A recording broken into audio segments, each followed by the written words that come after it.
আচ্ছা, জাতীয় সড়কে গাড়ি নিয়ে বেরোচ্ছেন আর পকেটে রেখেছেন নগদ টাকা, তাহলে কিন্তু একটু থামতে হবে। কারণ সামনেই মানে ১ এপ্রিল থেকেই বেশ কিছু নিয়ম কিন্তু বদলে যাচ্ছে।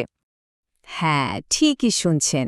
জাতীয় সড়কে যাতায়াতের সময় টোলের জন্য পকেটে ক্যাশ টাকা রাখার দিন কিন্তু প্রায় শেষ। পরের বার যখন হাইওয়েতে উঠবেন, অভিজ্ঞতাটা হয়তো আর আগের মতো থাকবে না। চলুন তাহলে সরাসরি আসল কথায় আসা যাক। কেন্দ্র সরকার দেশের টোল প্লাজাগুলোতে একটা বিরাট পরিবর্তন আনার জন্য পুরোদমে প্রস্তুতি নিচ্ছে। এই তারিখটা ভালো করে মনে রাখতে হবে। আগামী ১ এপ্রিল ২০২৬ সড়ক পরিবহন আর জাতীয় সড়ক মন্ত্রক সিদ্ধান্ত নিয়েছে যে এই তারিখ থেকেই জাতীয় সড়কের সব টোল প্লাজায় একটা নতুন নিয়ম চালু হয়ে যাবে। তো প্রশ্নটা হলো, ঠিক কি বদলাচ্ছে? মানে পুরনো নিয়মের সাথে নতুন নিয়মের আসল পার্থক্যটা কোথায়? চলুন সেটা একটু দেখে নিই। এখানে দেখুন, এখন যে নিয়মটা আছে তাতে ফাস্ট্যাগ না থাকলে বা নগদে টাকা দিলে ডবল চার্জ দিতে হয়, তাই না? কিন্তু ১ এপ্রিল থেকে নগদ দেওয়ার অপশনটাই আর থাকছে না। মানে টোল প্লাজায় ক্যাশ টাকা পয়সার লেনদেন পুরোপুরি বন্ধ। এখন সবার মনেই এই প্রশ্নটা আসতে পারে যে হঠাৎ করে এত বড় একটা সিদ্ধান্ত কেন নেওয়া হলো? এর পেছনে কিন্তু সরকারের কয়েকটা নির্দিষ্ট কারণ আর লক্ষ্য আছে। দেখুন, প্রথম আর সবচেয়ে বড় কারণটা হলো এটা সরকারের ডিজিটাল ইন্ডিয়া অভিযানেরই একটা অংশ। দেশের অর্থনীতিকে যতটা সম্ভব ডিজিটাল করে তোলার যে চেষ্টা চলছে, এই পদক্ষেপটা তারই একটা প্রতিফলন। আর এই স্লাইডের সংখ্যাটা দেখুন, ৯৮%। এটা কিন্তু বেশ ইন্টারেস্টিং। সরকারি হিসেব বলছে দেশের ৯৮% গাড়িতে অলরেডি ফাস্ট্যাগ লাগানো হয়ে গেছে। তো ভাবুন একবার, মাত্র ২% জন্য পুরো সিস্টেমটাকে তো আর আটকে রাখা যায় না।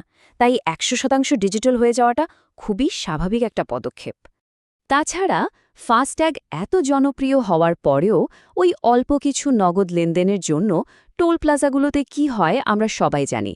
লম্বা ট্রাফিক জ্যাম, অকারণে দেরি, আর মাঝে মাঝে তো চালক আর কর্মীদের মধ্যে অপ্রীতিকর পরিস্থিতিও তৈরি হয়।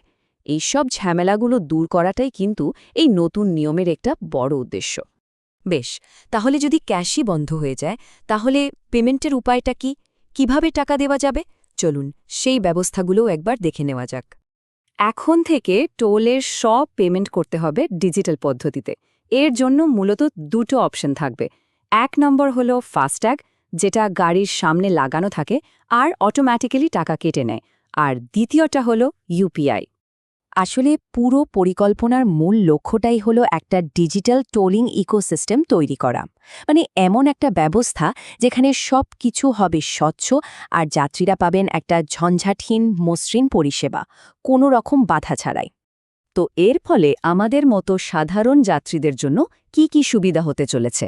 এক কথায় বললে, জাতীয় সড়কে এক নতুন অনেক বেশি ঝামেলামুক্ত যাত্রা শুরু হতে চলেছে। এই সংখ্যাটা একবার দেখুন, ১৫০রও বেশি। এই নতুন নিয়মটা চালু হয়ে গেলে দেশের ১৫০টারও বেশি টোল প্লাজায় যাতায়াত করাটা আগে থেকে অনেক অনেক বেশি সহজ আর দ্রুত হয়ে যাবে।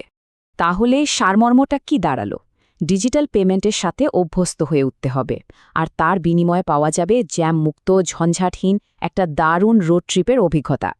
তাহলে সব শেষে একটা বড় প্রশ্ন কিন্তু থেকেই যাচ্ছে, একটা সম্পূর্ণ ডিজিটাল হাইওয়ে, এটাই কি ভারতের সড়কপথে ভ্রমণের ভবিষ্যৎ হতে চলেছে?